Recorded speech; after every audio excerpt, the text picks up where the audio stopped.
impacted by a particular contagious disease. Immunization is said to have had a greater impact on human mortality reduction and population growth than any other public intervention besides clean water. We immunize kids today, I think 30 different immunizations during the first 2 years. Diphtheria, pertussis, tetanus, polio, rotavirus, hepatitis B, hepatitis A, pneumonia, measles, mumps, rubella, influenza, chickenpox is the most recent one that I'm familiar with. Routine immunizations save 42,000 lives, prevent 20 million cases of disease, and save $13.6 billion in medical costs each year. Today, immunization rates are at a near or record highs in the United States, according to the CDC, though 1 in 10 parents skip some vaccines or delay the process. Anybody have any strong feelings one way or the other? I had a class of ADN students a couple years ago, and in that class I had one student who worked at a clinic that's all they did was immunize kids. And he did a presentation on immunizations, and he believed it was the parents' moral obligation to immunize your children, period. In that same class, I had 2 moms who had lost, well, one lost a baby to SIDS, and the other one had a baby that she had immunized, and then he had a seizure and was in a wheelchair and was severely developmentally delayed after that. And both of those moms felt that it had something to do with the immunizations. And I have to say, I've never read anything that links SIDS to immunizations, but there is talk, no evidence, no research to support, but there is talk about immunizations being linked to autism. So, is there evidence? Go ahead. Is there evidence out there? Because I have heard this multiple times on different programs I listen to, that immunizations do cause, I'm not necessarily talking about infants, but in the general population, just multiple. like autism is the one that you hear most often. But isn't that the normal time that autism is showing? Because that's where they are developmentally, is when they're getting that 7 injections that they're saying. Now we can detect it, we can pick it up early on, but it used to be not till they were like Isn't it toddlers, like preschoolers. Asperger's that they've associated with immunization is not true autism, the Asperger's spectrum? There's all, okay, I think that there's a group of people who will always think there's a relationship between immunizations and autism, no matter what you say, no matter what evidence or whatever. There was a Dr. Wakefield in England who published a study showing a link between autism and MMR. However, he only interviewed 12 children. That whole study was based on research with 12 children. His methods and the conclusions are really suspect. And so that was in like 1999. And in 2012, a multi-year investigation into Wakefield's research prompted The Lancet, which is the publication, to fully retract his paper, and his medical license was revoked. But the damage was done. So that was, I think people, autism is such a devastating disorder that people are looking for any kind of answer to what causes it. We honestly don't know what causes it. So what a guy says it's linked to immunizations, people are latched onto that. And one of the other reasons we suspected immunizations with autism is that as the rates of autism has increased, one of the things that changed during that time was that we started giving kids multiple injections at once. Like where they used to just give 1 or 2 immunizations at a time, now we give up to 6, I think. So I found this article that talks about 5 myths about, they're concerned that there are parents who are just skipping immunizations altogether. They're either delaying or skipping vaccines, creating a potential new health crisis in the United States. Over the past several years, the United States has seen outbreaks of meningitis, pertussis, and measles. When parents choose not to vaccinate, they're putting their own kids at risk, but also jeopardizing newborns, pregnant women, and the elderly. Also, while an illness might be eradicated in the United States, travelers bring disease into the United States from other parts of the world. More unvaccinated kids and adults make it easier for the diseases to spread, and people with compromised immune systems are unable to get vaccinated and left vulnerable and exposed. And there are some pediatricians and doctors who refuse to see patients who refuse to get immunizations to protect their patients. Okay, so some of the myths that they talk about. Serious diseases like polio have already been eradicated, so there's no need to vaccinate against them. And they say, well, there's progress in this country, but not around the world, so illnesses are still there. Vaccines commonly cause harmful side effects, and they counter that it's very unusual to get some kind of severe reaction.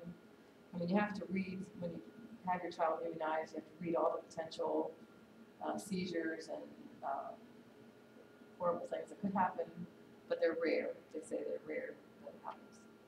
Babies' immune systems cannot handle the number of vaccines given today.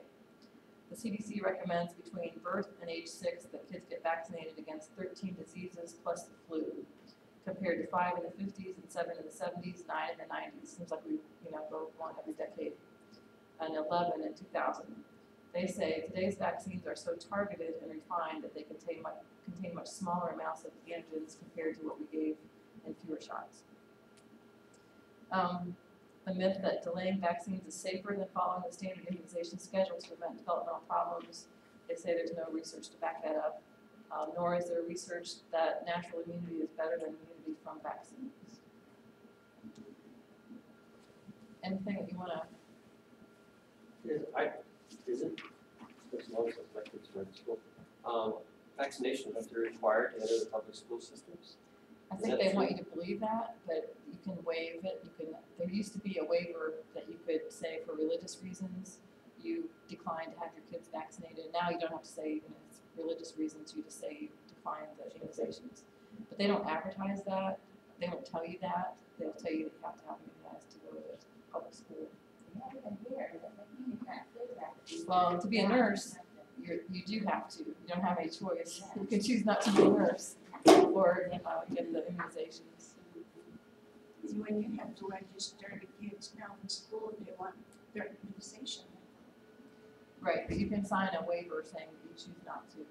So They still make you watch a video and all kinds of stuff if you tell them that you don't choose the vaccine. They make you watch a video. well, Just go ahead and give them the shot all the time. That's what they're counting on.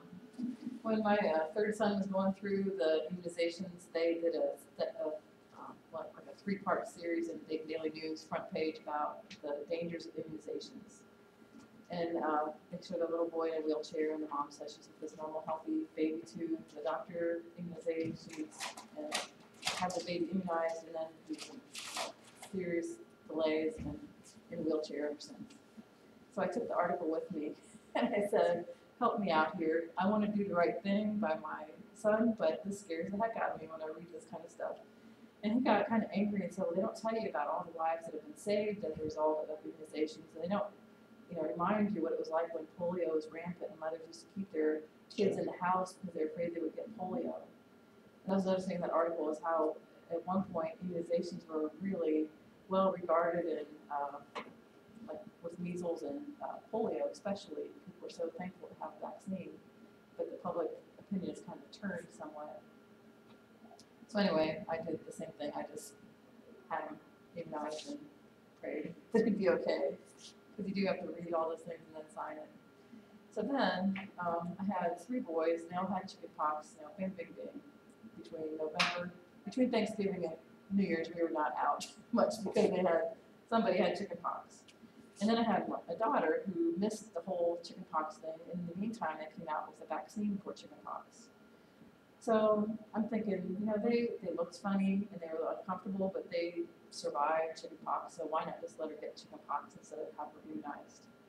And I even tried to set it up where she shared a sucker with a cousin that had chickenpox, but she didn't get them. She's been suspicious of me ever since.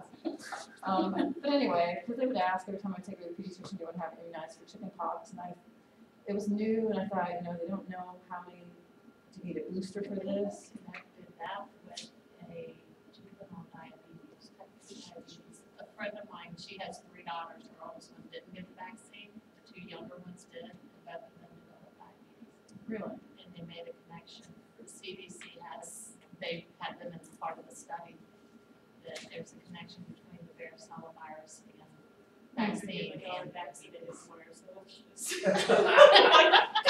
Well, take one more thing to put on your Okay, well, shoulders. this is what happened. So finally, I caved and had her, so I asked the same pediatrician, tell me why it's important for me to have her get this vaccine when she really could just get it. And they said, because there are other people, like, we had a neighbor whose daughter had cystic fibrosis, and if she would get chickenpox, she could be seriously, at risk. And ironically, what happened in that family was the older teenage daughter got chickenpox, the dad got shingles actually. The one with cystic fibrosis did not get it, but you put other people at risk.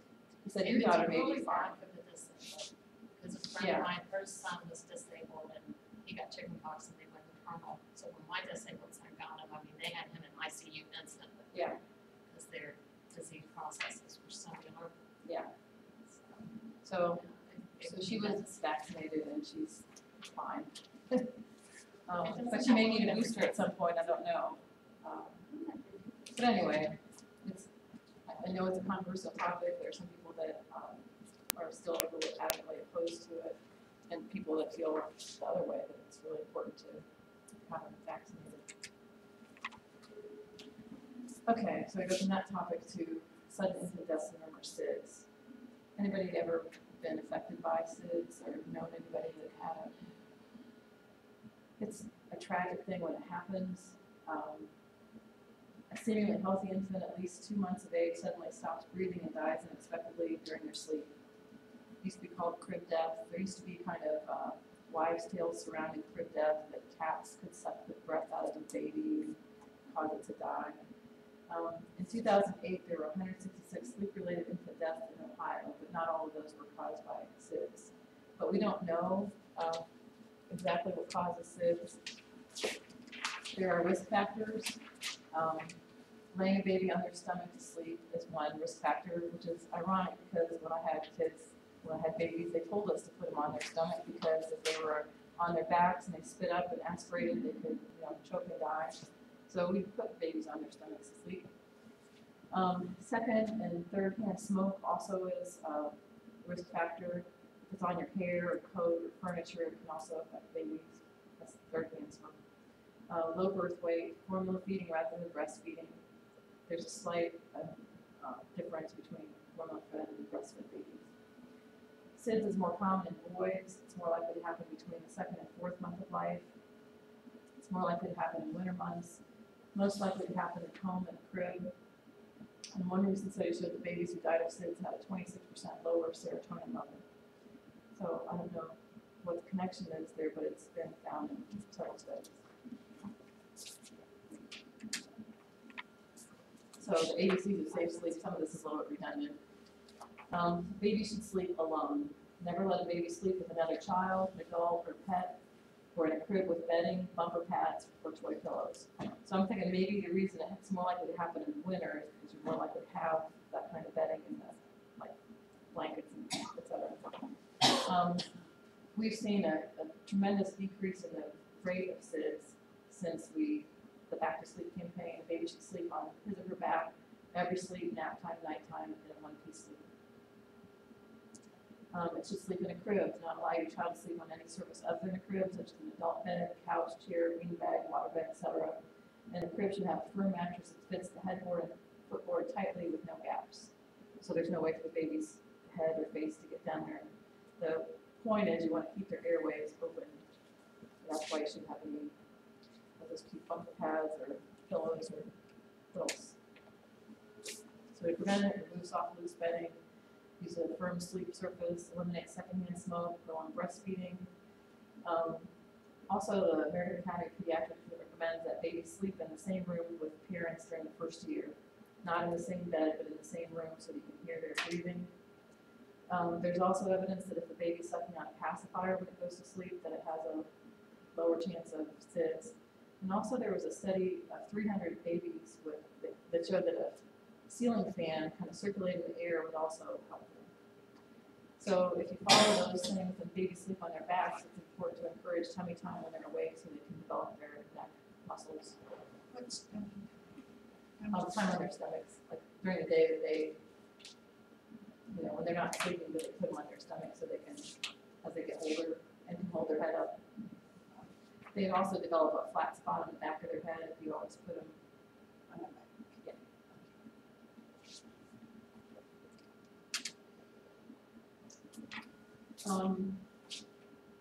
It's important to maintain a separate sleep environment. Ohio's infant mortality rate of 7.7 for 1,000 births ranks 8th worst among the 50 states. In Montgomery County alone, 73 children died to sleep-related suffocation between 1997 and 2008 due to co-sleeping, which means sleeping with their mom or dad on the couch or in a bed. I think many of those were alcohol-related. People think they'll wake up, but they won't roll over on the baby, but sadly they do. So it's recommended that you never sleep in the same bed or couch or whatever with the baby. This was an article that was in the paper recently. There's a group called Healthy Mommy, Healthy Baby, or a program called Healthy Baby, Healthy Mommy, that is supposed to reduce the risk of black babies. Black babies are nearly 3 times more likely to die during their first birthdays, by their first birthdays, than white babies. In Montgomery County, the mortality rate of 14.2 per 1,000 live births for black babies versus 5.4 per 1,000 white babies. I've had students who have been part of this program, and they say that it's really a good program. A nurse comes to your house, gives you information, goes with you to your doctor's appointments. Community health workers and nurses visit pregnant women, accompany to their doctor's visits. They talk about how sometimes the doctor can just give you all this information, and then you go home and try to make sense of what they said, and you don't know what they said. So the nurse or the health worker will kind of break it down, interpret it, tell you, and also make sure that you get to the pharmacy to get prenatal vitamins. They also bring some things for your, if you have older children, they'll bring coloring books and things for them. The reason for the high infant mortality rate among black babies is a number of factors: homelessness, food insufficiency, abusive relationships, drug use, no transportation to and from doctor's offices or to pharmacy for prenatal vitamins. So some of the interventions they use are providing safe housing or connecting them to safe housing, women and children nutrition program, Medicaid, food stamps. The biggest risk factor for infant mortality is preterm birth. So they focus a lot on the health of the woman before she gets pregnant or during pregnancy, that she's more likely to have a better outcome if she is healthy. Even on higher income families, infant mortality rates are higher in the black community, so they focus on improving women's overall health before getting pregnant. This was in the paper last August.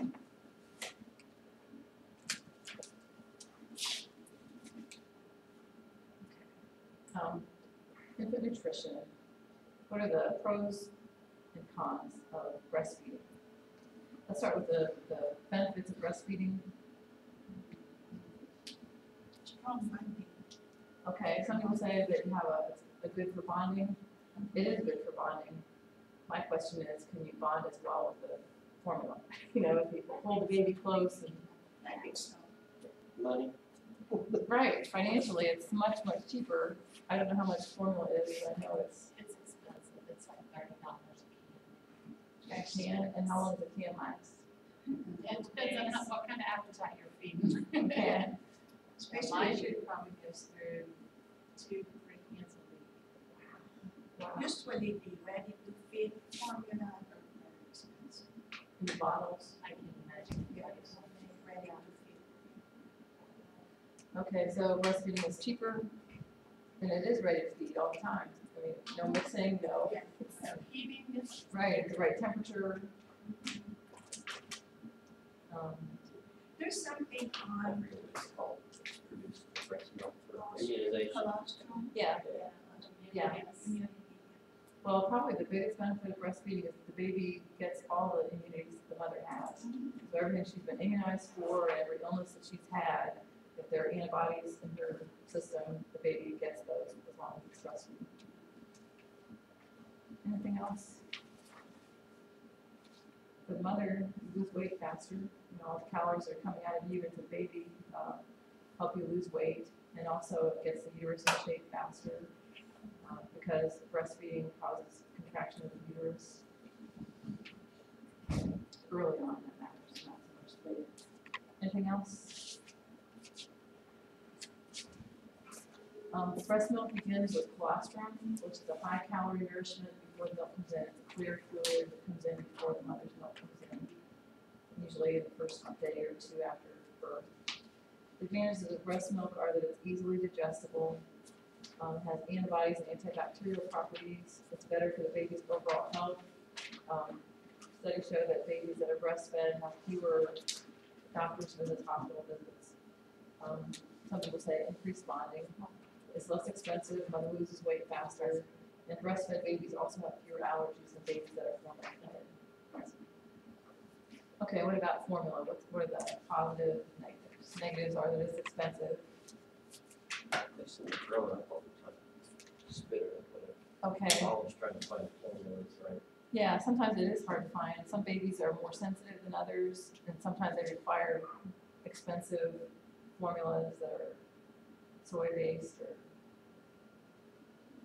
not really sure about that. I mean, I know that that's true. There's some babies that can't tolerate normal formula. Right. I think the soy-based one's about the same price as the regular. The little kids need more expensive. Breastfeeding is more convenient. Yeah. Just that's it. Yeah, Formula, you have to clean the bottom. Before you have to sterilize it, that's pretty like always. Yeah. Now they have this kind of like a bottle liner, just dispose it. so it's not just the formula you have to pay for, it's all the other stuff. Yeah. An advantage is that other people can do it. Like the mother breastfeeds and she pretty much is the sole provider. Unless she pumps it and stores it, then somebody else can feed it to the baby. But normally the father can't participate as much in the process of baby's breastfed. That's different. They said that. Oh, you said an advantage of that? Yeah. They said that they're not supposed to microwave those formulas, Yeah. especially on the butter liner. Yeah.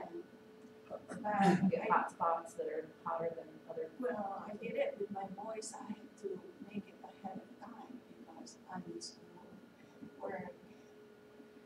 I just warm it up and then, you always shake it and check the temperature and it works. Yeah. And if we go somewhere else, I got 4 or 5 bottles to say.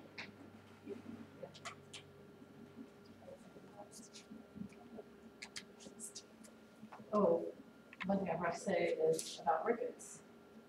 Rickets is caused by a severe deficiency of vitamin D naturally produced by the body in response to sunshine. So if you believe that the baby's getting everything that it needs through breastfeeding, that's not necessarily true. It had some babies that they found had soft bones, large heart, their organs shut down in severe cases, and they wondered what in the world's going on, and found out that the babies were getting enough vitamin D and had rickets.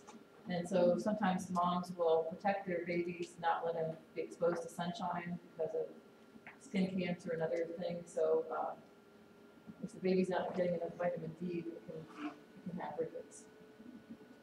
Many mothers believe breast milk provides complete nutrition. 88% of U.S. mothers do not give vitamin D supplements, which may cause deficiencies. So I think this is a somewhat new thing. Like I don't ever remember any doctor telling me I needed to take vitamin D or give the baby the vitamin D supplements. Yeah, we didn't hear that with the first 2 grandkids, and I never heard that with mine, but when Masha was born, she was nursing until she got mastitis. And they told her while she was nursing to give her vitamin D, which I have. So she gave her drops, baby drops of vitamin D. Got into the drops. Yeah.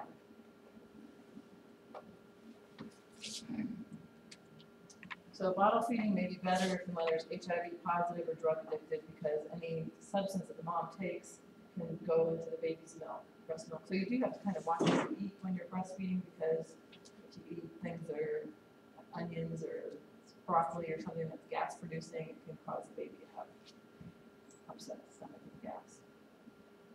But with bottle feeding, the father can be more involved in the baby's care.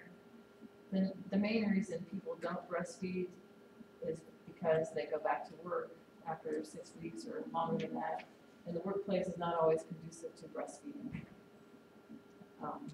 Some places provide a bathroom stall, others, And they have to bring her. yeah. And there is a psychological component to breastfeeding where you have to relax and let down. And if you're on the clock and somebody's flushing next to you, it may not be the best environment to breastfeed. And up here, they'll provide a private place for students to breastfeed their babies or people that work here.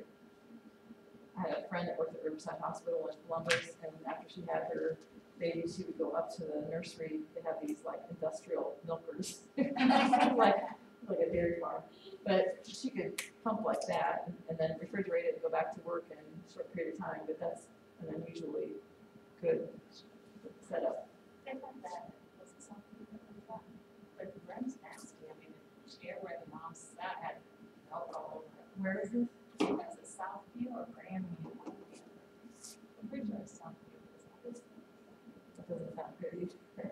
I know, it's like, why would you want to sit there and, oh, that nasty. Yeah. Disgusting, is thinking about taking the baby in the bathroom, Yeah, yeah, that's disgusting. yeah. I guess I wasn't thinking about taking the baby in. Yes, they do. I guess I was thinking where you would pump it, take a pump in there, not take the baby in the bathroom stall, but, yeah. Okay. Another disadvantage maybe to breastfeeding is you don't know how much the baby's getting. That's why they measure, weigh the baby, because there are no little ounce marks or anything, you don't know. Sometimes babies have been dehydrated because the mother's not producing enough milk. Severe malnutrition, the brain doesn't have enough nutrition to develop normally, no body reserves to protect from disease. So two other illnesses that might be concerned about are marasmus and kwashiorkor, which are diseases that are a direct result of malnutrition, usually in third world countries where they don't have good nutrition for babies.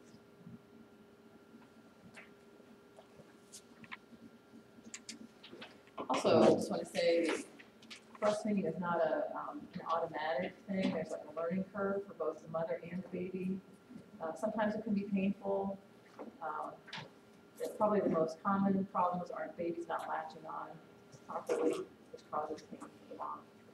So it really takes people who are dedicated and really motivated to breastfeed. Sometimes some people have no problem with breastfeeding, but some people do. Most hospitals now will provide people that lactation specialists at the hospital will teach you. And then, I don't know if you've ever heard of the Later League. Yeah, I've heard of it. It's an organization, their sole mission is to promote breastfeeding. Yeah, I think they started like back when I was having my kids. Leche means milk in Spanish. They do what? Leche means milk in Spanish. I've never heard of them, but I've heard of them. Like when I went to my first childbirth classes, they would just start those groups. Yeah. I have not had any contact with the people in the Leche League, but I've heard from people that have, that are kind of militant about it, that if you choose not to breastfeed, you can be made to feel less than, I think it's every woman's choice. We know that it's good for the baby, it's good for the mom, who can, I think it's a good idea, but not everybody can, so. How about colicky baby? I had that my oldest son. He cries all the time, even though I just fed him. I was breastfeeding him. Or we Not saw enough, soup can be a, not enough. Then talked to my sister in New Jersey that she told me that my milk may not be enough for my baby. And baby was just a month old. This is why don't you give him baby cereal just a little bit? I gave him cereal. And I was afraid that because he's not fully developed, like he just eats and, they're just systems. But since then on, he was satisfied. so that helps. Yeah, I guess the I'm whole most night, confident but in in pediatrician, she advised me not to do it. And I said, my baby's the one suffering, not you. So I went ahead and did it, and it turned out to be a healthy kid. But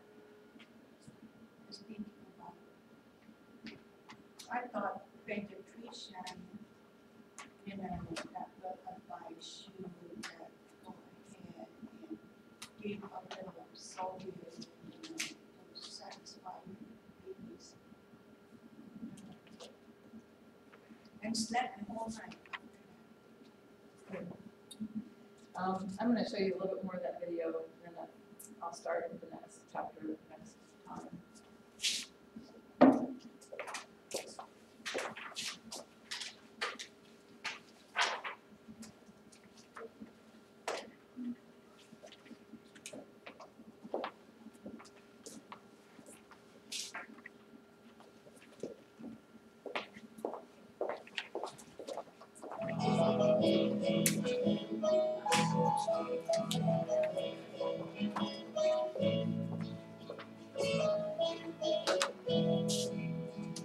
To observe an infant in her first few months is to witness all the frailty and enchantment of human life. Fully dependent on mom and dad, she arrives with a parcel of needs, a few simple reflexes, and enough sweetness to win everyone's heart. While parents sustain the little one, a tentative interaction begins. A give and take blossoms as each adjusts to the other.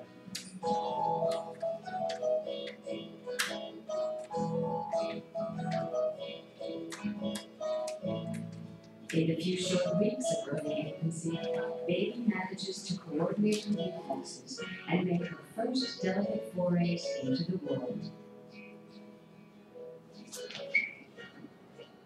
Babies are born with a set of reflexes critical for survival in the outside world.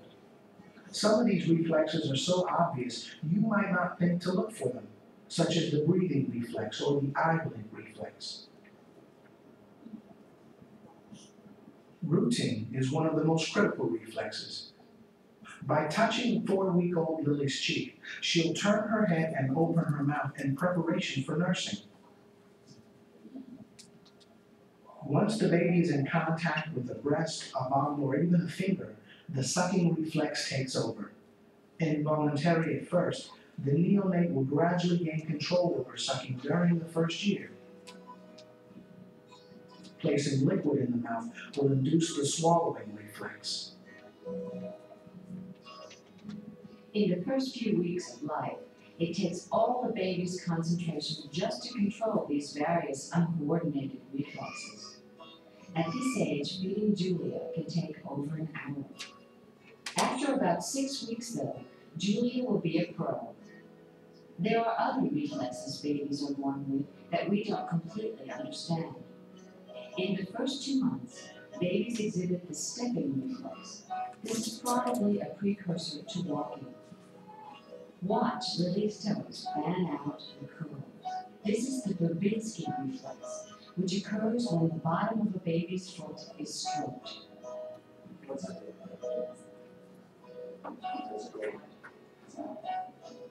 When pressure is placed on the baby's hand, you can see the grasping reflex at work. Lily's grasp is strong enough to support almost her entire body weight, for a few seconds at least. When startled or dropped, a baby may respond with the Mora reflex. The arms fling outward and inward, as if the baby were groping for support. 2-month-old Julia doesn't even need to be awake to demonstrate this reflex. Researchers suggest that this set of reflexes were critical during an earlier stage of human evolution, perhaps dating from a time when babies had to cling to their mothers. These reflexes will disappear completely after a few months.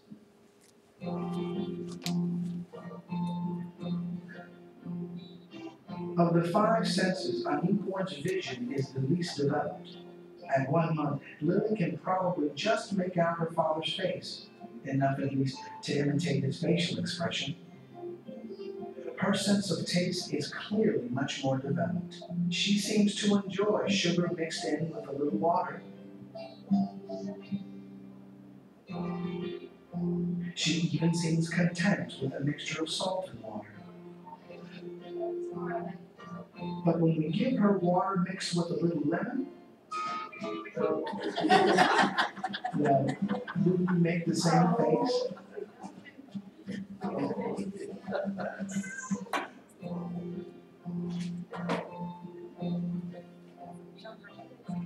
Newborns need a lot of sleep, more than 16 hours a day.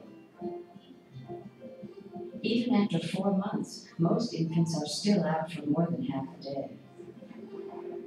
Sleep might come in a short burst, or could last a few hours. The hardest part seems to be deciding whether to fall asleep at all.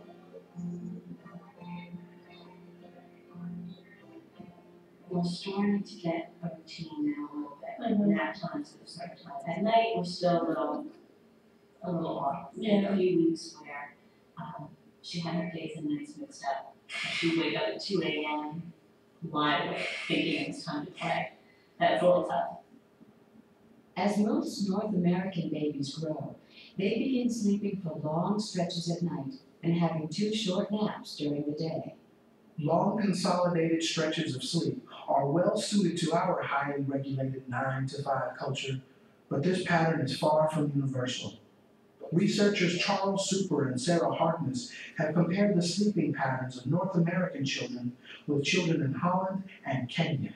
The Kenyan babies are consolidating their sleep into longer periods, and the answer turns out to be very simple. It's because they're sleeping in the same bed with the mother, nursing at various points throughout the night, so they wake up in the nurse and they go back to sleep. It's not a big deal. A baby doing that same frequency of waking in a typical middle-class American family is likely to put a lot of stress on the system, because both the mother and the father maybe have to get up, go to get the child to daycare, something, go to work.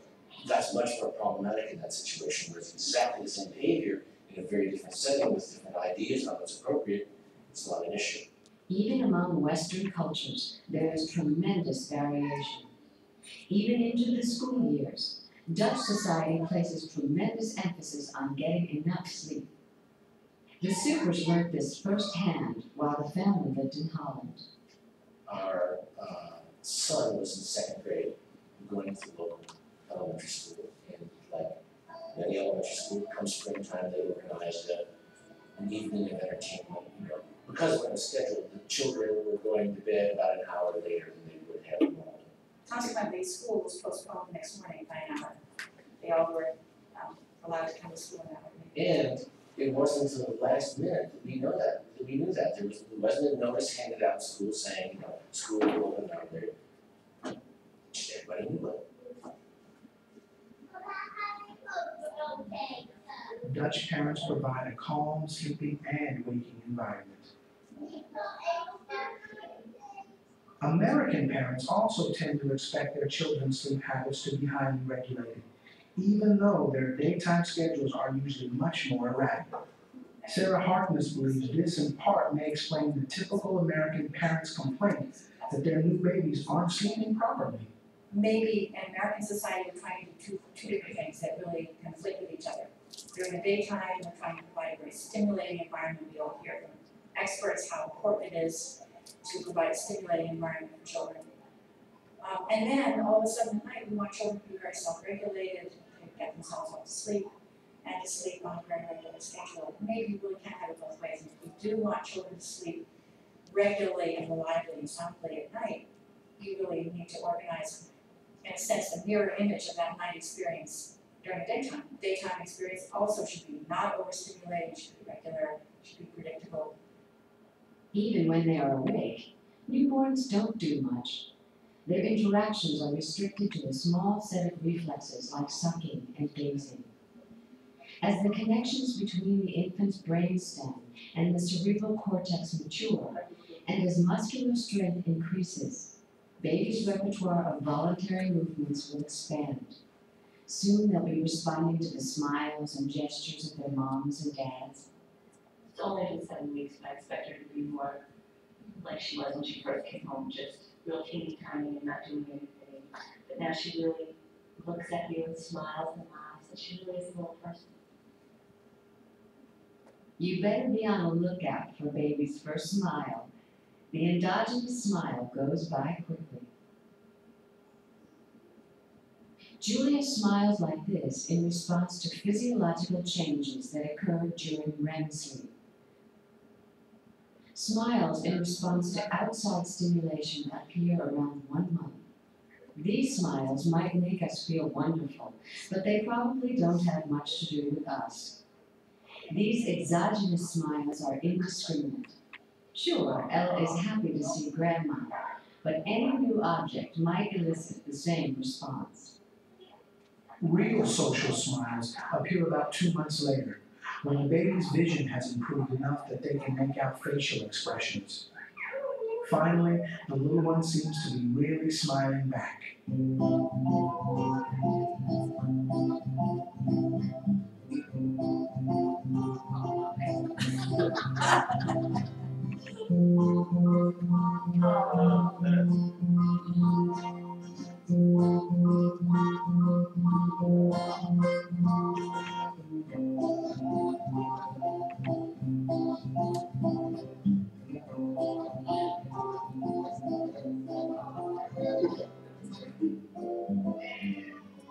But a baby's life isn't all smiles.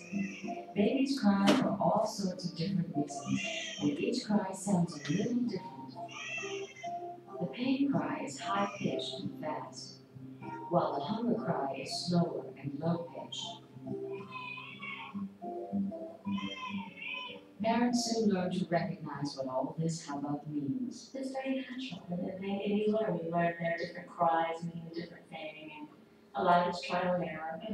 But you kind of, find your way. And baby Julia has found a way to get what she needs. It's only been a few short weeks, but mother and child have learned a lot about each other. And they both had to make adjustments. It's a 24-hour job. It's amazing how much time and effort goes into it. You take your hardest day at work, nothing compared to this. But it's the most wonderful thing in the world.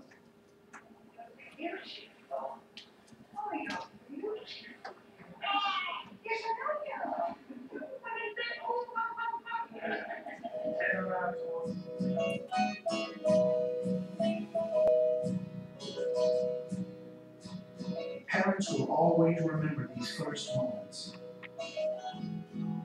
It won't be long before their little one doesn't seem so little anymore.